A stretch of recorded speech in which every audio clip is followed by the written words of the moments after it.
باتیں دانائی کی۔ حاتم طائی عرب کا مشہور سخی انسان تھا۔ ایک دن اس نے 40 اونٹ ذبح کیے اور بہت سارے لوگوں کو کھانے کی دعوت دی۔ کھانا شروع ہونے سے پہلے وہ کسی کام کی غرض سے جنگل میں گیا۔ وہاں اس کی نظر ایک لکڑہارے پہ پڑی جو لکڑیوں کا گٹھا باندھ رہا تھا تاکہ اسے بیچ کر روزی کمائے۔ حاتم طائی نے اس سے کہا، آج بہت سارے لوگ حاتم کے دسترخوان پر جمع ہیں، تم بھی جاؤ اور حاتم کے مہمان بنو۔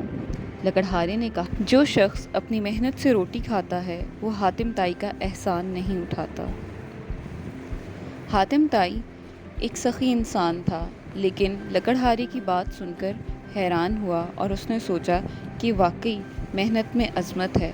ہمیں ہمیشہ کسی دوسرے کا چہرہ دیکھنے کے بجائے خود اپنی محنت پر بھروسہ کرنا چاہیے اور اپنے گھر والوں کی مال، خوراک اور روٹی کا خیال خود اٹھانا چاہیے۔